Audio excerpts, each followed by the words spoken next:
J'espère que vous allez bien, j'espère que vous vous portez bien. La situation est devenue extrêmement grave entre l'Algérie et la France. La justice française a confirmé officiellement ce n'est pas une confirmation officielle d'une instance judiciaire française.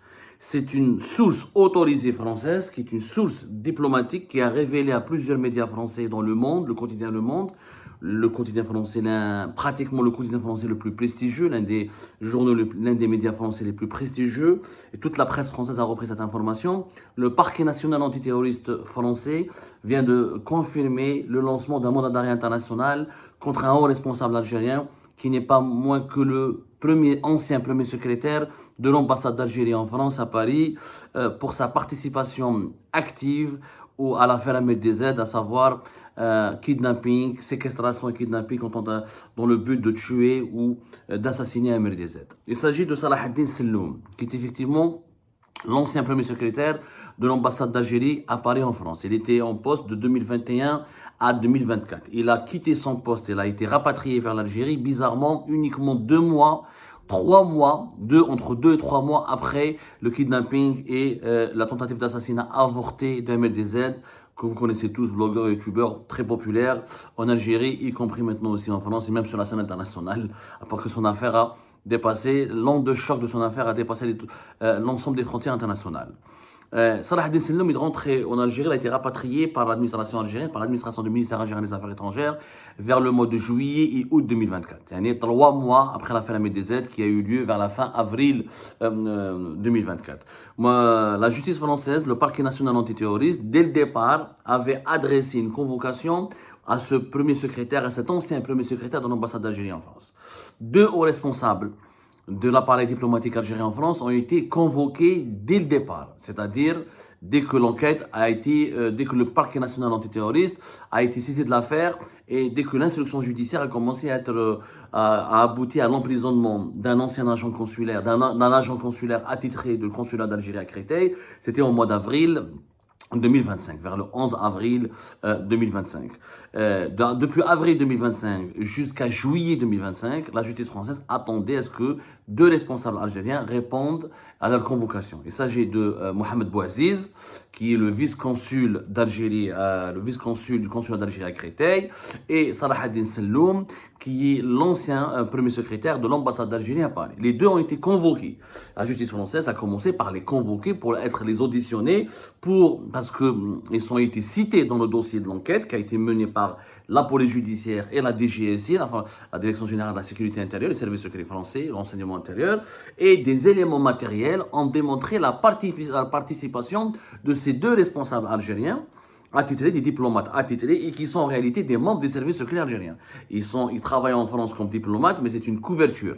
En réalité, ils sont membres. On sait que Mohamed Bouaziz, c'était un haut gradé de la DDSE, la Direction de la documentation de la sécurité extérieure. Salah ad-Din Selloum est un gradé aussi d'un haut gradé de la DDSE. On ne connaît pas son rang, on n'a pas beaucoup d'informations sur lui, mais on sait qu'il est membre aussi des services secrets algériens.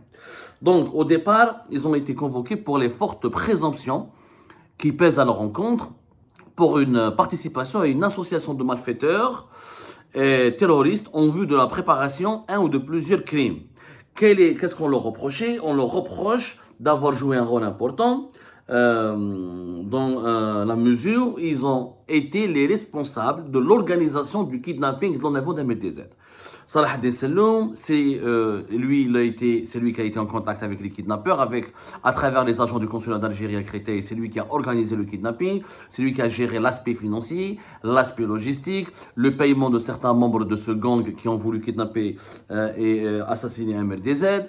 Avec le vice-consul d'Algérie à Créteil, ils ont utilisé des malfrats, des délinquants, dont certains sont des franco-algériens, ils ont des binationaux, avec l'agent consulaire, l'adjudant Smaïl, qui a été le premier emprisonné dans l'affaire Ahmed Dezed au mois d'avril, vers la mi-avril 2025. C'est lui qui est donc, il était leur interlocuteur direct. Les services de sécurité français, ils ont toutes les preuves matérielles. Ils ont toutes les preuves matérielles. Des discussions, le bornage téléphonique, des retraits d'espèces en utilisant leur carte bancaire. Ils ont tracé leur parcours, comment ils étaient dans les mêmes, ils les ont localisés dans les mêmes, à proximité du domicile d'Ahmed Dezad à Créteil. Et il y a eu un travail de fourmi. Franchement, l'enquête sécuritaire et judiciaire a mené vers leur inculpation de façon très minutieuse.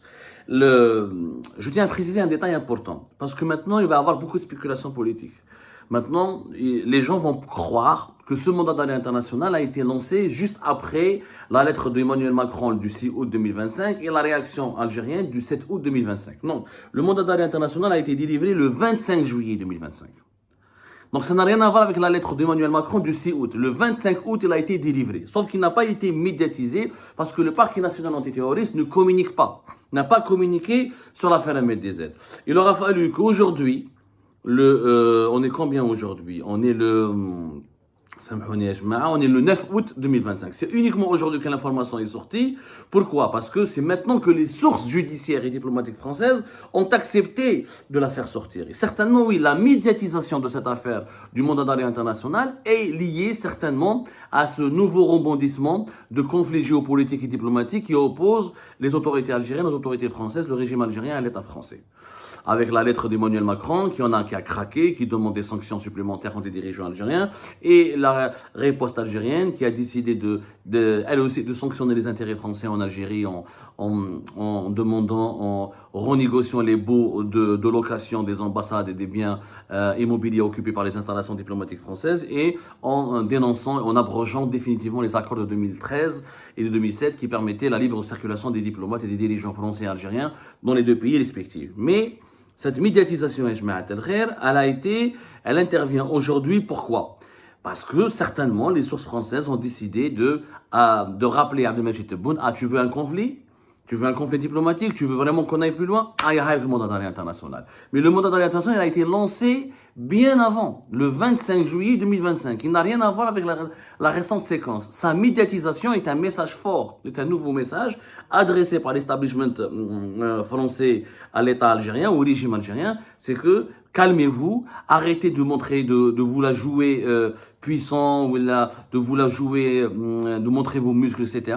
Parce qu'on a vraiment des dossiers extrêmement graves contre vous. Et parmi ces dossiers accablants, extrêmement graves, c'est la tentative de kidnapping, c'est la tentative d'assassinat, le kidnapping et la séquestration avec tentative d'assassinat d'Ahmed Dezad. Maintenant, c'est une séquence inédite. Inédite pas uniquement dans les relations algéro-françaises. Elle est inédite pour les relations internationales, elle est inédite dans tout le chapitre des relations internationales de l'État algérien. C'est un mandat d'arrêt international. C'est pas un mandat d'arrêt français. C'est pas un mandat d'arrêt européen. Un mandat d'arrêt international. C'est la première fois qu'un responsable gouvernemental algérien est visé par un mandat d'arrêt international pour participation à une association de malfaiteurs et d'entreprises terroristes pour assassiner un opposant à l'étranger. C'est inédit. C'est extrêmement grave et c'est inédit. Le mandat d'arrêt international, l'ensemble de la communauté internationale est obligé de l'appliquer. Et Interpol va l'accepter parce que le dossier est ficelé. Il y a des preuves. Il y a des preuves. Il y a des preuves d'implication directe et indirecte. Des contacts, des paiements, des pourparlers, des localisations, des bornages téléphoniques, des localisations géographiques et des relations directes ont été établies entre Salah ad-Din Selloum et les personnes qui ont kidnappé et enlevé Ahmed Dezad. Donc, l'État algérien est lui-même mis en cause. Parce que c'est pas un agent de l'ambassade, un agent de nettoyage, une femme de ménage ou un chauffeur. On parle du premier secrétaire. Le premier secrétaire, c'est numéro 2. C'est le numéro 2 de l'ambassade. C'est lui qui gère l'agenda de l'ambassadeur, c'est lui qui organise certains aspects logistiques, c'est lui qui organise, qui intervient, qui est l'interlocuteur des autorités françaises et des autorités du pays, d'autres pour certaines questions sensibles. Il supplante, il remplace l'ambassadeur dans plusieurs tâches extrêmement sensibles et souveraines. Donc, c'est le deuxième numéro 2 de l'ambassade. Le premier secrétaire, c'est le numéro 2 de l'ambassade, ما تقدروش تقول لي اليوم l'État c'est un acte isolé. Ce n'est pas un acte isolé. Quand un haut responsable du gouvernement, l'ambassade c'est une entité gouvernementale.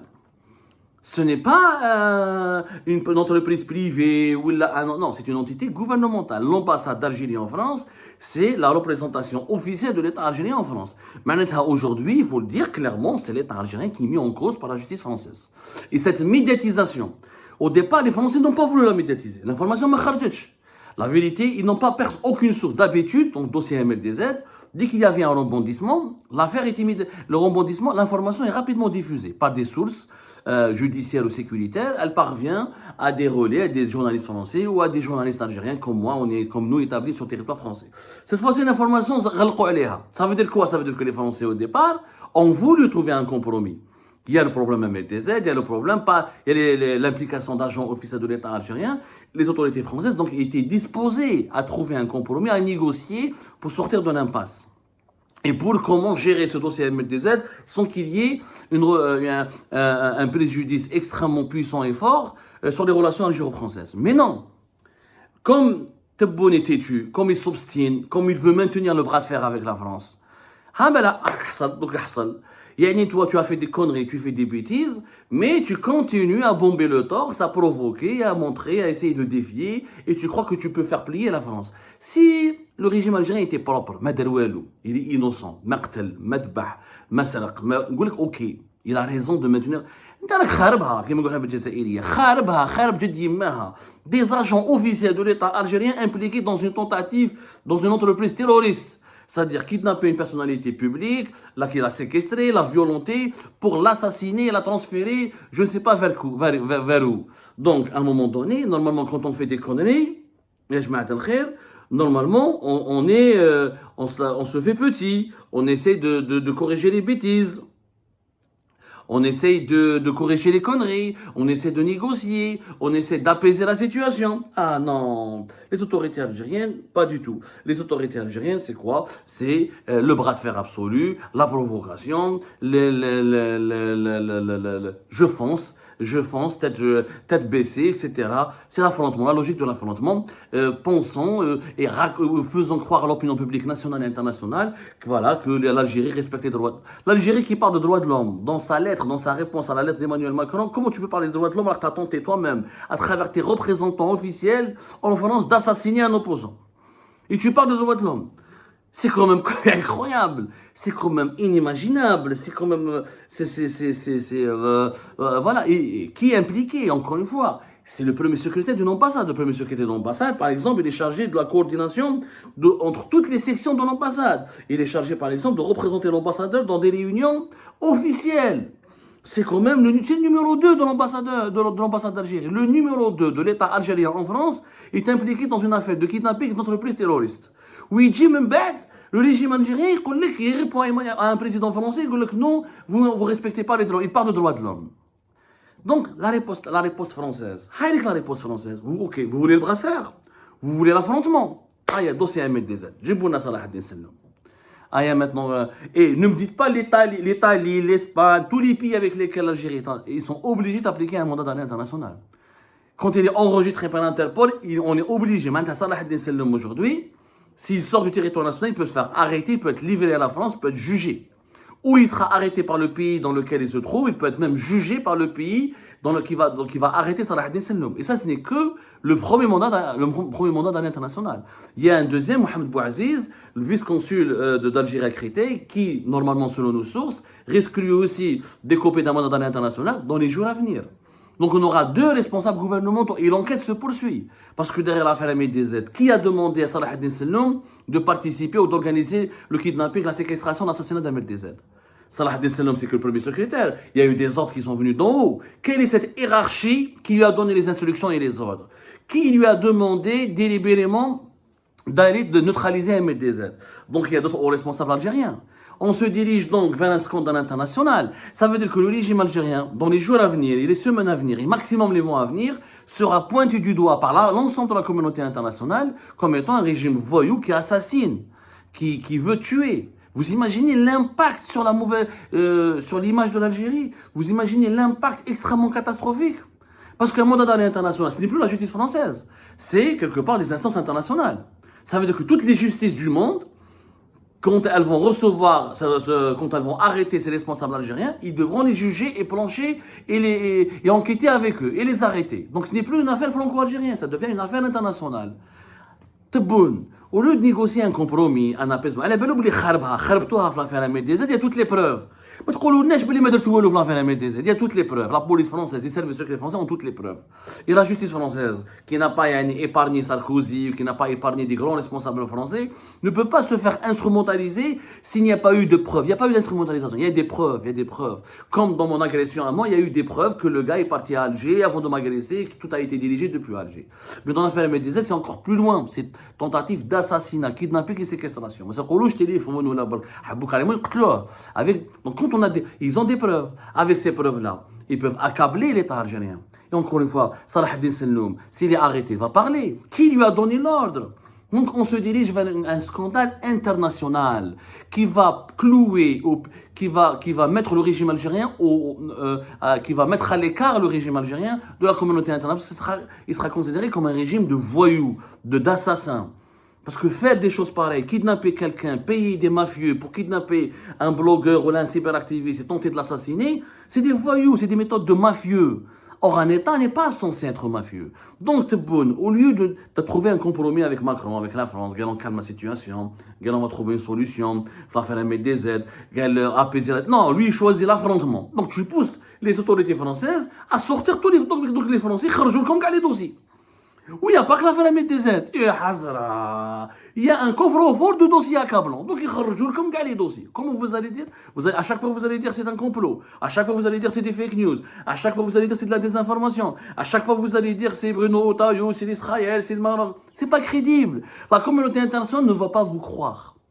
Quand cette affaire, à partir du moment où les dirigeants algériens ne mesurent plus la gravité de la situation, à partir du moment où il y a un mandat d'arrêt international, ça veut dire que les justices de tous les pays du monde sont priées et associées à l'enquête des MDZ. Que si un des responsables algériens visés par ce mandat d'arrêt international passe par un autre pays et s'il est arrêté, les justices de ces pays-là devront ouvrir une instruction et comprendre l'affaire de la MDZ.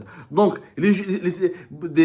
plusieurs pays, pour ne pas dire tous les pays à travers le monde, pourraient donc s'intéresser à l'affaire de la MDZ et essayer ils vont comprendre, parce qu'ils vont voir, parce que le mandat d'arrêt international, il est étayé par des preuves, par des démonstrations. On ne fait pas un mandat d'arrêt international comme ça. Hein. On n'est pas tribunal de Sidi Mohamed ou le Harraj ou la Dal Beida ou les mandats d'arrêt en Algérie pour 200 euros, pour un message sur Facebook, pour un commentaire sur Tebboune, on te fait un mandat d'arrêt international, Interpol ne les accepte pas. Et la communauté internationale les rejette. Mais là, c'est une affaire criminelle. C'est du crime, c'est un crime terroriste.